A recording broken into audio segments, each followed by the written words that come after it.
Imagine losing somebody you love. You put one of the most important responsibilities you'll ever give another human being into the hands of a funeral home. Your mother, your father, your husband, your wife, your brother, your sister, maybe even your child. You trust that funeral home to treat that person with dignity. You assume they're being cared for properly. You assume they're being refrigerated when necessary. You assume records are being kept.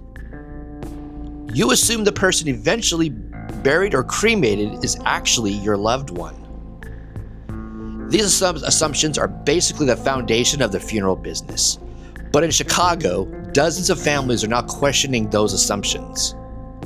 Because authorities entered a funeral home on Chicago's South Side, and what they allegedly discovered was horrifying. 56 deceased people, bodies in various stages of decomposition, allegations of unrefrigerated remains, allegations involving rodents, allegations involving maggots, and now families are trying to figure out whether one of those 56 people is someone they loved. But there's another part to this story. And this is the part that made me realize we really need to dig into this on the Crypt Door Podcast.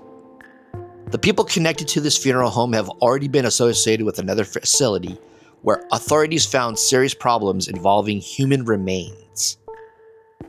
Again, the people connected to the funeral home had already been associated with another facility where authorities found serious problems involving human remains. Unbelievable. So tonight we're going to ask a very simple question. How did this happen again?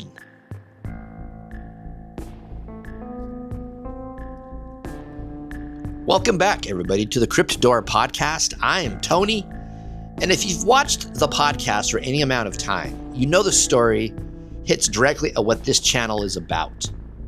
Respect for the dead, respect for cemeteries, respect for mausoleums, respect for families, and respect for the people entrusted with the deceased.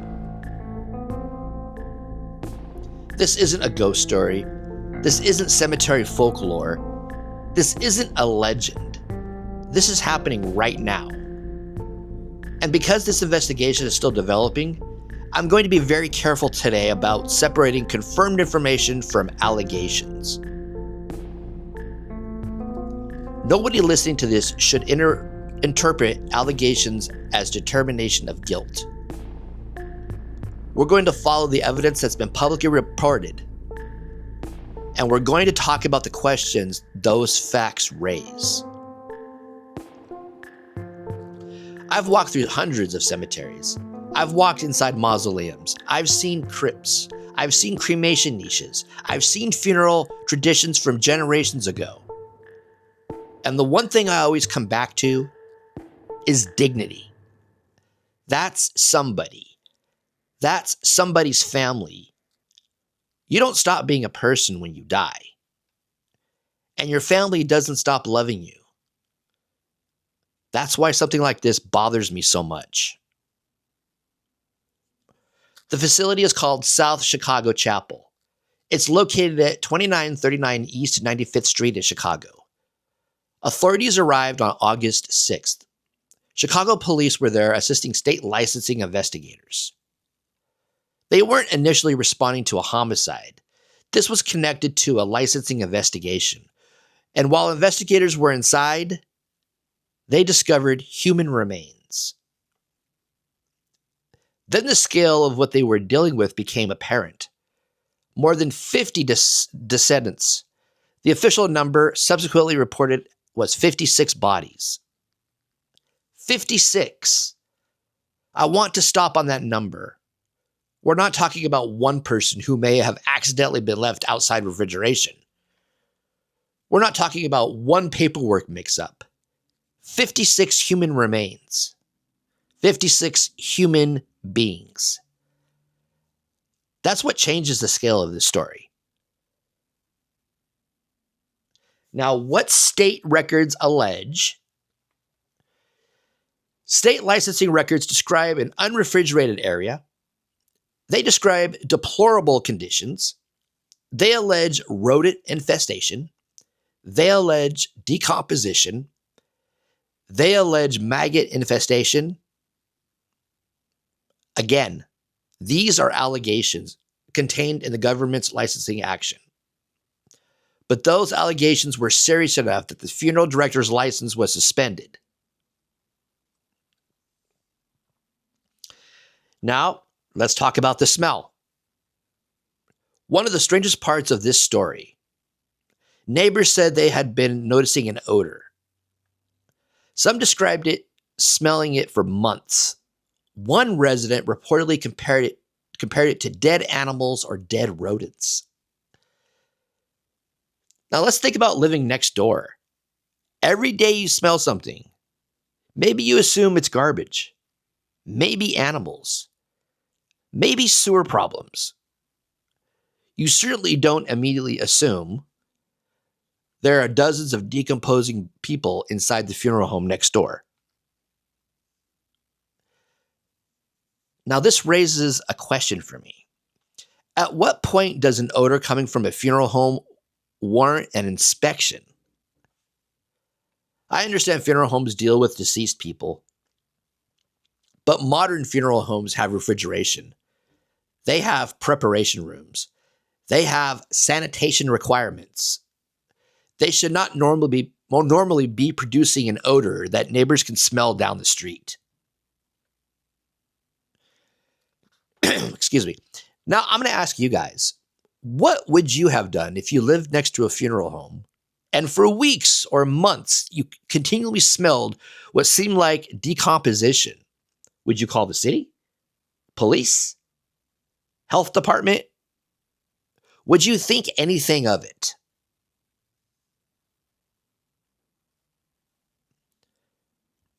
Another detail that makes this almost unbelievable. A family was holding a funeral at South Chicago Chapel around the time authorities arrived. Imagine being there. You're grieving your mother. You're trying to say goodbye. And suddenly, law enforcement and regulators are moving throughout the building. Then you learn dozens of bodies have allegedly been found improperly stored inside. The funeral you're attending instantly becomes part of a major investigation. How do you process that? You're already grieving. Now you have a second trauma attached to the funeral itself. And instead of being able to simply mourn, you're wondering what happened behind those walls. The Cook County Medical Examiner's Office took custody of the remains. Investigators then had to begin identifying everybody. That sounds simple until you really think about it. They need paperwork, death certificates, identification tags, funeral home records, family information, physical identification where necessary, and everything has to be done carefully. Because getting an identification wrong would cause even more trauma. As for the latest reporting I'm using for this episode, 19 of the 56 people have been identified. 16 families have been notified. Three people who are deceased have already been released to funeral homes. That means the work is continuing. And dozens of families may still be waiting for answers. Now, I would rather investigators take their time and get every identification right than rush this because the public wants answers. Imagine getting a phone call saying, "We think this is your mother," and then discovering later it wasn't. You can't undo that. The story doesn't end with the bodies. Authorities also recovered dozens of boxes of cremated remains. Over 50 boxes have been reported. Now police have another responsibility. Figure out who those cremated remains belong to. Figure out whether families were supposed to receive them.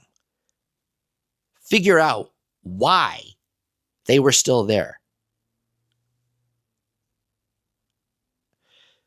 Now, cremated remains are something people sometimes treat differently in their minds. But that's still a person. I go into columbariums all the time. Every urn represents somebody. Somebody lived 20 years, 50 years, 90 years.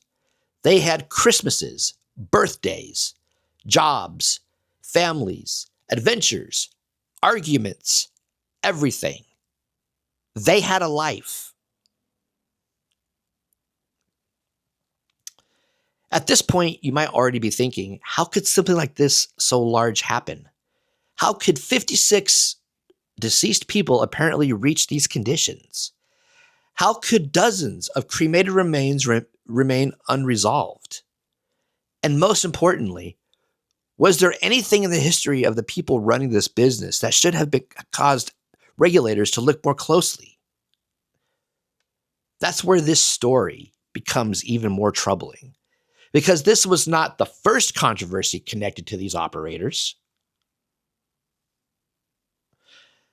So who ran South Chicago Chapel? Joanna and Clark Morgan. State business records identify Joanna Morgan with South Chicago Chapel. Clark Morgan is listed as president of the business. They are husband and wife, and both have histories in the Illinois funeral industry. Joanna Morgan was the licensed funeral director and embalmer. Her license was suspended around the time authorities discovered the bodies. State officials said allowing her to continue practice posed a danger to public safety, interest, and welfare. Reporting based on state records indicates this wasn't her first licensing issue. She had previously been reprimanded and fined. One case involved funeral records. An earlier matter involved a death certificate not being filed in a timely manner. And her license had also previously been affected by state tax issues. Now let's get on to Clark Morgan here. His situation was more serious. His Illinois funeral director and embalmer intern license had already been revoked in 2024. State records cited practicing on an expired license and unprofessional conduct. He had also been fined.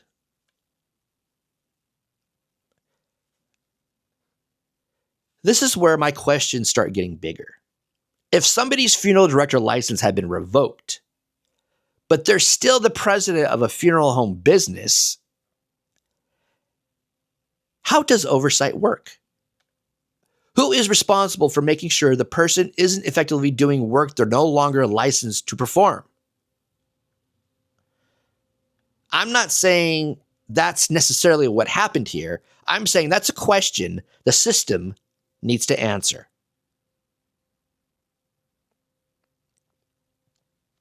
Another issue reported locally, South Chicago Chapel reportedly did not have a Chicago business license. Funeral regulation in Illinois is complicated. Different parts of the industry fall under different agencies. And that becomes incredibly important later in this story.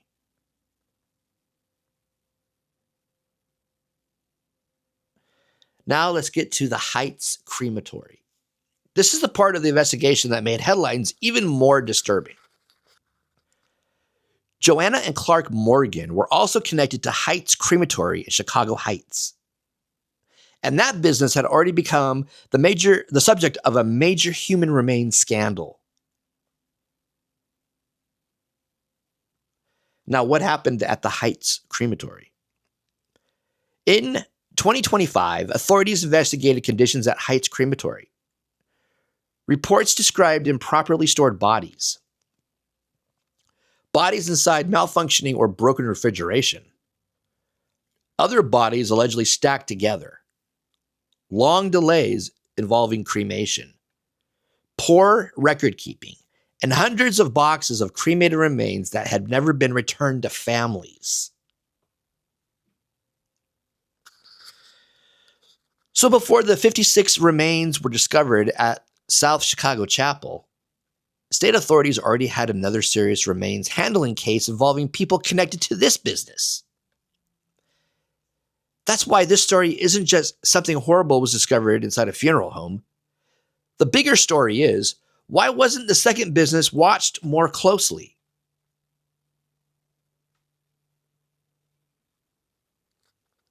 Reporting on the Heights Crematory investigation said more than 500 boxes of cremated remains were transferred to authorities. Think about the scale of that. 500. Each one represents someone, and somewhere, potentially hundreds of families had questions.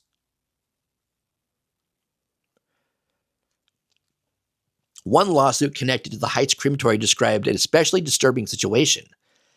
A family had entrusted their mother's remains to the crematory. Years later, the family was reportedly contacted and told the remains associated with their urn might not actually belong to their mother. A cremation identification number was checked, and reporting says it did not match. That's one of my worst nightmares involving the funeral industry. Because what do you do afterward? Suppose you buried the urn. Suppose you scattered those ashes. Suppose you divided the ashes among family members. Suppose you made cremation jewelry out of the ashes, because I know they can do that now. And then somebody tells you those may not have been your loved one's remains. There is no easy repair for that. This is why chain of custody is so important. From the moment a funeral home takes possession of a person, there has to be an identification process. Tags, paperwork, tracking, every transfer documented, especially when cremation is involved. Cremation, as we all know, is irreversible. If somebody puts the wrong body in a grave, horrible as that is, at least theoretically, the mistake can sometimes be corrected. But cremation does not give you that option. Once someone is cremated, that's final. Illinois permanently shut Heights Crematory down in 2025. The situation helped push changes to the state crematory law. New provisions are intended to give regulators stronger emergency powers. The maximum penalties for violations are also increasing. Those changes are scheduled to take effect in 2027. But here's the obvious question. If regulators already shut down a crematory associated with the same people, why was another funeral operation apparently able to continue? That's where we need to talk about the regulatory system itself. Illinois funeral regulation isn't handled by one single agency. The Illinois Department of Financial and Professional Regulation regulates licensed funeral directors and embalmers. The Illinois Comptroller oversees the crematories. Those are different agencies, different authority, different rules, different database. And this is where the bureaucracy becomes more than boring paperwork. When we're talking about the dead, a gap between two government agencies can have real consequences. Investigative reporting after the South Chicago Chapel discovery asked a straightforward question. Why weren't regulators watching this operation more closely? A representative of the funeral industry publicly questioned how people connected to the earlier crematory case could remain involved in another funeral business without greater scrutiny. IDFPR can regulate funeral directors. It can't suspend or revoke licenses, but the agency has said it does not have jurisdiction over funeral homes themselves in the same way. Think about that distinction. Individual, professional, business entity, crematory, different regulatory buckets. To an average family, none of that matters. You walk into a funeral home, you assume the funeral home is regulated. You don't stand at the front desk and ask, which state agency regulates your embalmer? Which agency regulates the crematory? Which government office regulates this building? You're grieving. You assume somebody is watching. Do you think funeral homes should be inspected routinely? Not only when someone complains, I mean actual unannounced inspections. Refrigeration checked, records checked, identification procedures checked, cleanliness checked. Would you support that? I sure as hell would. The Illinois Funeral Directors Association publicly condemned what was found. Its representatives expressed anger at the indignity suffered by the deceased. The organization has also said South Chicago Chapel and Heights Crematory were not members. I think it's important to say this. The overwhelming majority of people working in the funeral service are not doing things like this. Funeral directors do incredibly difficult work. They're around grief every day. They see families at their worst moments. And good funeral directors take dignity extremely seriously. A case like this hurts them too, because it destroys public trust. And I know we've done a lot of these podcasts on the podcast here, or these episodes on the podcast. But I firmly believe there's more good places than bad. I really do. Now, how would you rebuild trust? Think about somebody in Chicago who needs a funeral home tomorrow. They just saw this news story. How do they know who to trust? That is why transparency matters.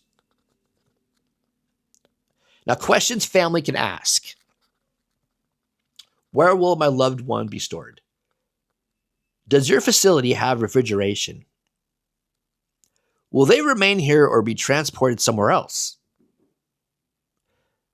If cremation is chosen, which crematory do you use? How is identification maintained? How quickly should we expect cremation? When should we receive the ashes? Who do we contact if the timeline changes? These are things you should probably write down, keep somewhere safe, and at the unfortunate moment you have to make preparations for somebody, ask those questions.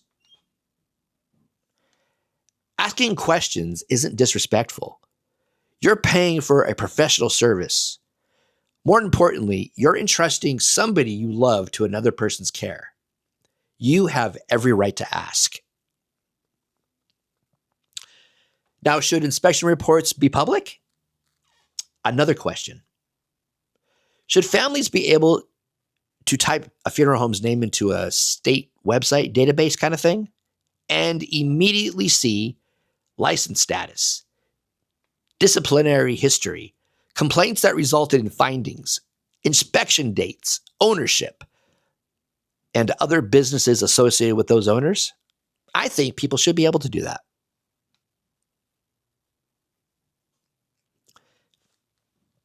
Now, if you're buying a restaurant, you can look up health inspections. If you're choosing a nursing home, you can find inspection information. Why shouldn't families have easy access to funeral home compliance information? Why shouldn't they? I don't think there's any reason why. They should have complete access to any and all information. Illinois lawmakers are again talking about reform. The South Chicago Chapel discovery reopened questions that had already surfaced after the Heights Crematory. Some officials have suggested consolidating or improving coordination among regulators. Government agencies love to say, "That's not our jurisdiction." Maybe legally that's true, but a family doesn't care whose jurisdiction it was. Their question is, who was supposed to protect my loved one? This is the most important part. We've talked about licenses, agencies, regulation, refrigeration, lawsuits, numbers. But now I want to come back to the people. Because 56 isn't just a number. It's 56 families. And potentially, for all we know, many more when you include the cremated remains.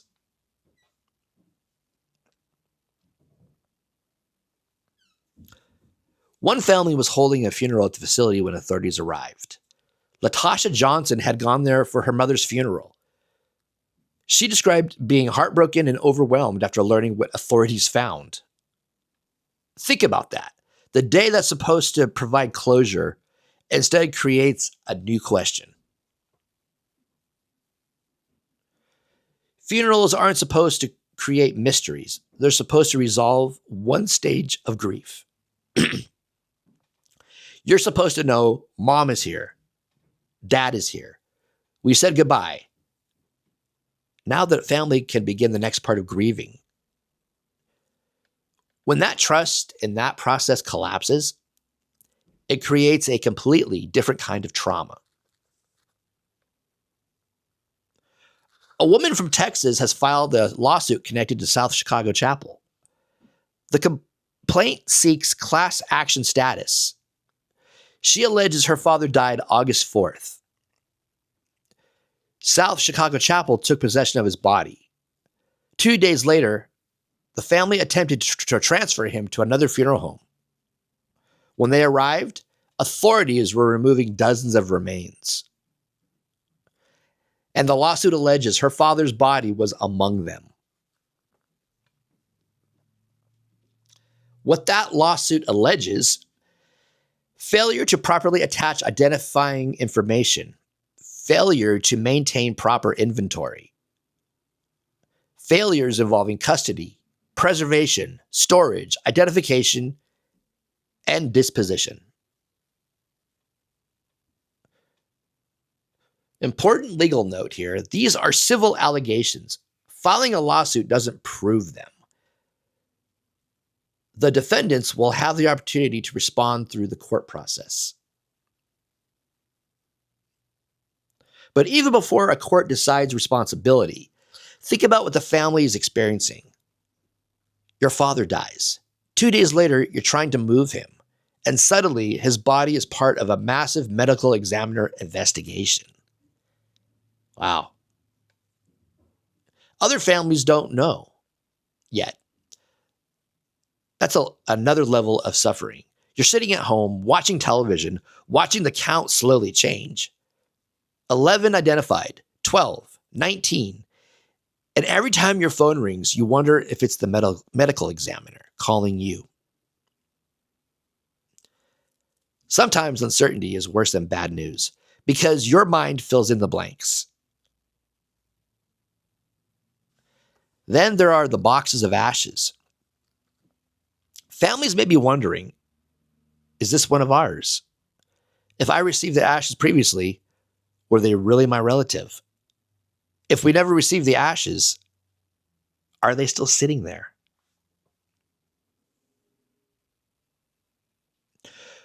Once identification mistake is alleged, everybody starts questioning everything. That's what makes mishandled remains cases spread emotionally far beyond the confirmed victims. Families and activists have publicly called for FBI to become involved. Their argument is that the scale and history justify an outside investigation. Whether federal authorities ultimately take a role remains another question.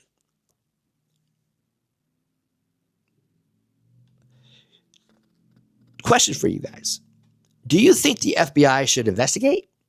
Or should this remain primarily with Chicago police and Illinois regulators? What would give families greater confidence?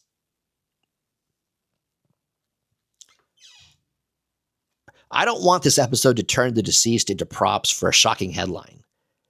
That's exactly the opposite of what this podcast stands for.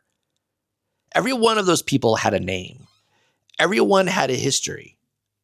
Everyone belonged to somebody. That's really the reason I do cemetery videos on my main channel. If somebody has been dead for 120 years, I want to know their name. I want to know what they did. I want somebody watching the video to remember them for another few minutes. Death shouldn't erase dignity. What happens now? Chicago police continue investigating. The medical examiner continues identifying remains. Civil litigation has begun. Regulators are reviewing what happened. Lawmakers are asking questions. And families are waiting.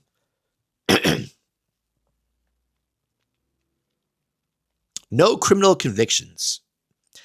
As of the information available while I'm recording this, criminal charges have not been announced in connection with the South Chicago Chapel discovery. That's important. Investigators need evidence. Prosecutors need evidence. And whatever happens needs to go through the legal process. I know people get angry when they read stories like this. I get angry too. But we still have a justice system. Investigation first, evidence, charges if prosecutors believe they're supported. Court. That's how it needs to work. Why this story feels familiar? Unfortunately, South Chicago Chapel isn't the only recent case involving alleged mishandling of remains. Colorado has had major funeral home investigations, as I've reported on this podcast in the past. Georgia has had one. Indiana has had one. Illinois itself has dealt with other troubling funeral home complaints. Illinois regulators have previously been criticized for delays responding to allegations at funeral homes. In one case involving a Carlinville funeral home, a coroner reported finding an unrefrigerated deceased person. Regulators were later criticized for how long it took before meaningful action occurred. That's why I don't think South Chicago Chapel can simply be treated as one weird, isolated story. There's a broader question here. Is the oversight system strong enough? Now, what should change? Routine inspections, better communication between agencies, one searchable database, immediate alerts when somebody associated with one funeral business loses a license, stronger refrigeration requirements, better identification tracking, surprise inspections, clear chain of custody rules, and meaningful penalties. Now, another question or questions. Should somebody who loses a funeral service license be allowed to own or manage another funeral-related company? Maybe there are circumstances where the answer is yes. But should additional oversight automatically come with it? What families can do. Verify licenses. Look up disciplinary histories when available. Ask where the body will physically be kept. Ask whether the funeral home performs cremation itself or uses a third party. Get expected dates in writing. Keep copies of contracts. Keep cremation identification documentation. Ask questions if delays continue without explanation. Trust your instincts if something seems wrong. Nobody should have to become an investigator while grieving. That's the frustrating part. The system should protect people so families don't have to.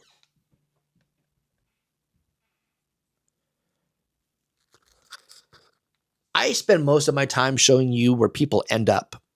Cemeteries, crypts, mausoleums, niches. But there's an entire process before that. Funeral homes are the bridge between death and final disposition.